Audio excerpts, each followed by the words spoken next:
All right, everyone, thanks so much for attending. My name is Ruben Adorno. I lead global academic subscriptions at Bloomberg, more specifically Bloomberg.com, which is the news arm of our business. Before I dive into anything, though, and before I start doing my spiel, I would love to just hear from you all and just learn more about some of the resources you're using and how you're using the news. So I'm curious if you have any insight, and these can be quick because I don't want to spend more than 3 to 5 minutes on this. But do you have any insight into like how your students or your faculty members are using news as like real world examples to tie into their classes? Are they using news in that way? Can you tell me more about that? Is that something you have no insight into? And anyone can just fire it off. For their class. For their classes, okay. Especially when professor assign the project for them to do. Sure, like embedded in their LMS or something, yeah? Okay. Yeah. Anyone? I do more assessment, Okay. so tenure track checking, if you will. So are the faculty engaged? Where are they? Are they in the news? Are they getting requests for that kind of thing? That's Okay. something they consider. Like, are they being pulled for like news resources for their expertise and things like that? Okay, great. Anyone else? Trend forecasting. Trend forecasting, great. Can you speak more on that? Well, I work for a art and design school, so. Okay. Is it anything SCAD? from Okay. yeah, anything from fashion to UX design to Love that. pretty much anything. Okay. Innovative business solutions. Yes. They're constantly looking for how do we best provide those resources. Yes. Okay. When I go through the industries tab, remind me, say, hey, Ruben, you're going to show me something on fashion. Okay. All right, really quickly. So what are your thoughts in general on major news outlets? And like not as a librarian, like you. What are your thoughts on major news outlets? And where do you think Bloomberg.com, if you know anything about us, or maybe you don't, where do you think we fit on the spectrum or ecosystem?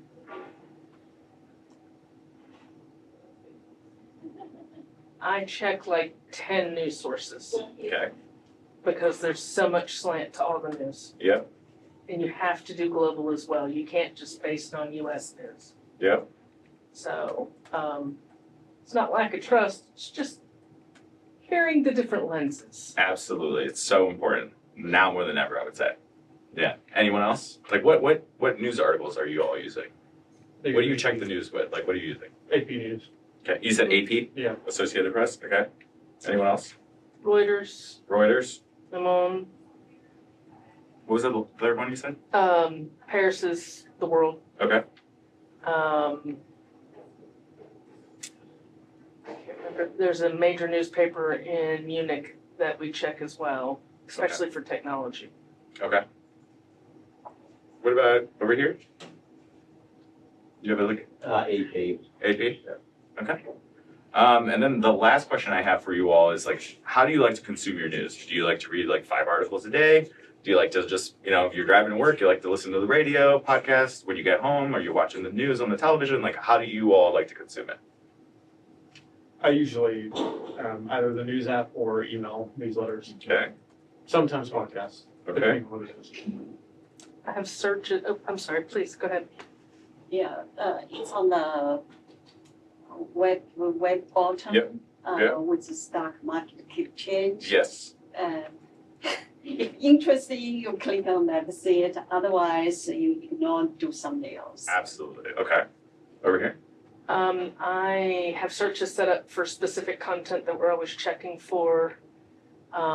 Our School of Communications has a ticker, an AP ticker that runs great. across our campus, so we watch that. That's amazing. Yeah. Anyone over here like to consume media in a different type of way? You buy the newspaper on your way to the coffee shop or anything like that? No? Right. Okay. Perfect. All right, cool. So thank you for sharing that. The reason I always like to start with that is just it's really helpful for us to understand like how do you like to consume the news? How can we meet you where you're at? How can we meet your faculty and students? So I'm gonna go ahead and pull up my deck here. But I would love this to be like more of a conversation. If you have questions, like just dive in and ask me. Say, hey Ruben, can we stop here for a second? Like I want to learn more about this. But just to give you a bigger, a better understanding of Bloomberg and who we are. So our core product is called the Bloomberg Terminal. And that's what everyone on Wall Street, bankers use to move money around, right? There's also a bunch of different use cases, but I'm just condensing this for our short conversation today. So we work on the media side of the business, which is Bloomberg.com. So everything that has to do with Bloomberg that you see on, when you go back to your hotel and you're on, surfing through the channels, or maybe you heard one of our podcasts or radio or some of our live events, right? So that's the side I work on. People always ask me, hey, Ruben, okay, so how do you differ from Wall Street Journal, Financial Times, some of your other competitors?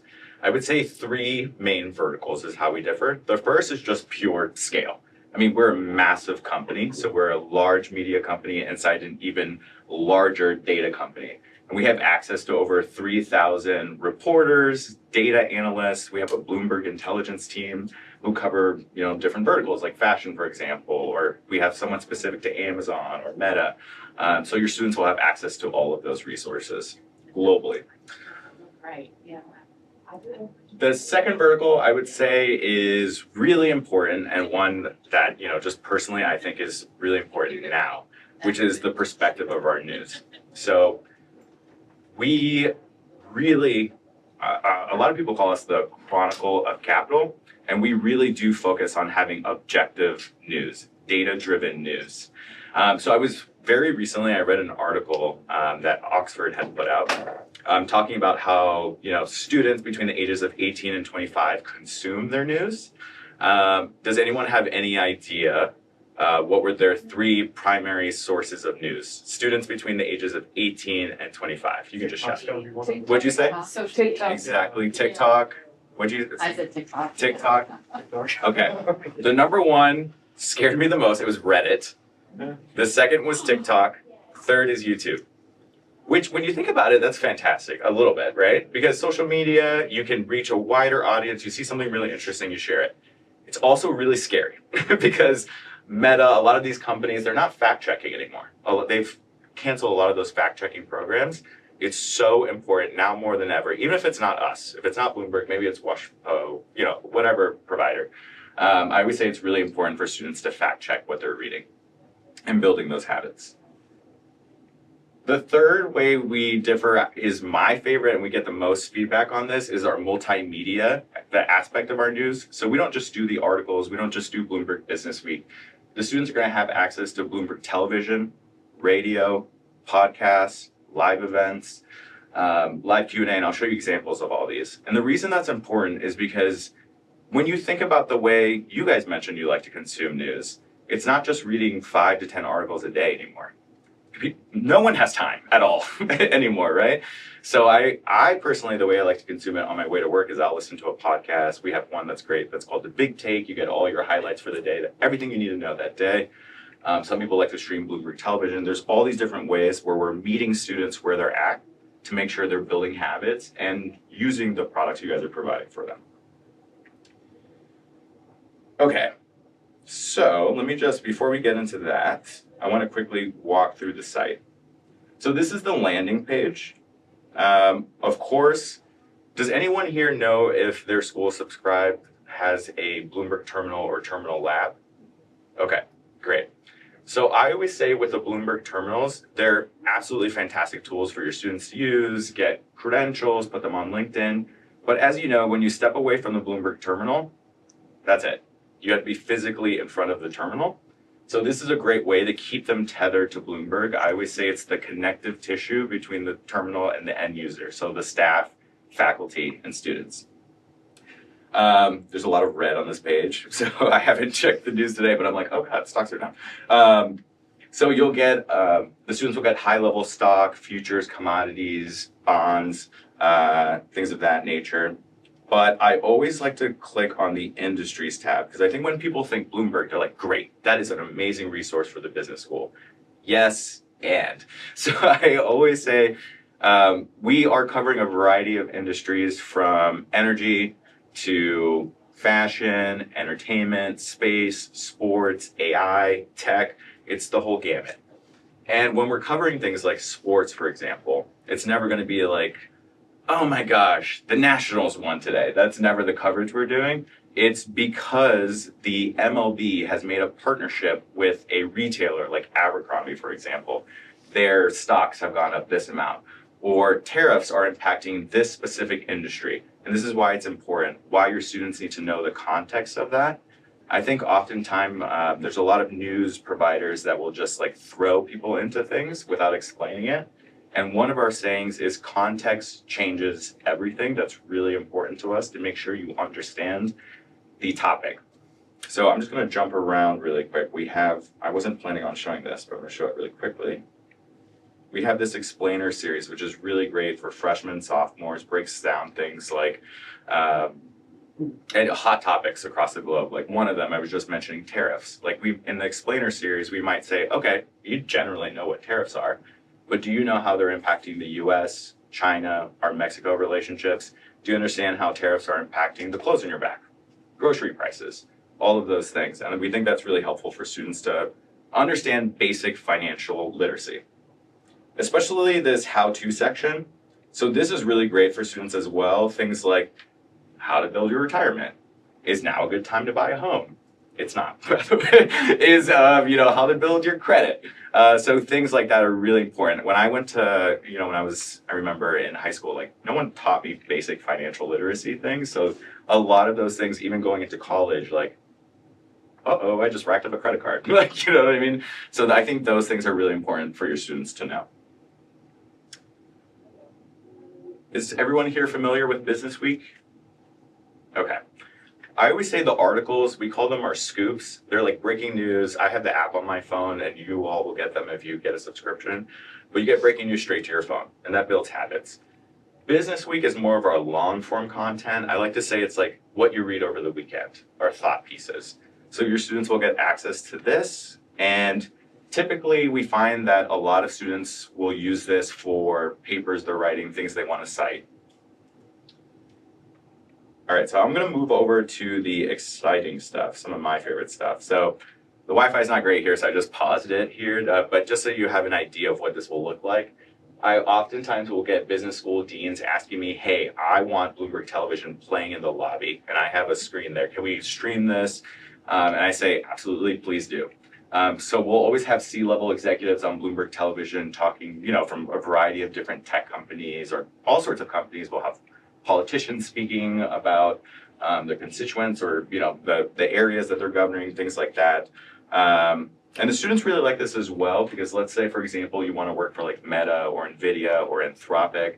You can see the VP or the CEO of those companies talking about the future of their company, and you need to have an opinion on that if you're applying to those jobs. We have this original series, which we get a lot of great feedback on. I would say these are like weekly documentaries between 5 and 10 minutes on a variety of different topics from sustainability to AI, finance, tech. I am not joking when I say I watch one of these at least like a day. Like I'm obsessed with these. They're so engaging. They're like a Netflix documentary in really short form. But we also have really great ones that are popular with students. Like this is called The Deal with Alex Rodriguez. And he interviews a lot of his friends and they talk about, so a lot of them are like, I don't know if anyone does sports management or anything like that, but a lot of times it's him interviewing people who have built up their own capital from, let's say, sports. Like we had Serena Williams talking about her own, how she used her capital to become an entrepreneur and things of that nature. All right, last few things is the students are going to get access to podcasts, radio, which is pretty straightforward. We have this live Q&A series, which is extremely popular. So the students and faculty get an opportunity to ask our senior editors questions, hot topics, directly. So they get to ask up to 3 questions. So we had one on, is your MBA worth it? We had another one that was really popular on, this is the first year that athletes are getting paid by colleges and universities. How does that work? Tell us more about the rev share. And so we had a lot of questions about that as well.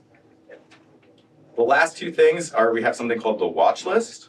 So your business school students or anyone really who wants to create a portfolio can do so. I'm really interested in media companies, so I can see how those stocks are performing over time. And then right below that, there's a curated list of anytime any of those companies are mentioned so they can understand the variance in those stock changes and prices.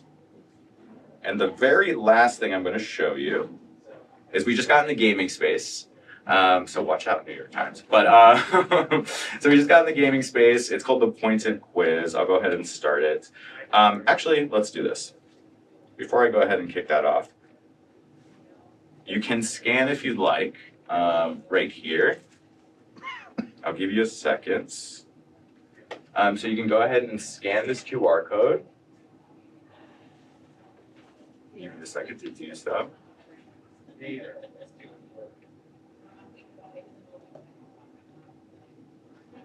And then we're going to go ahead and take it together, so no worries if you missed it. I'll give everyone access towards the end.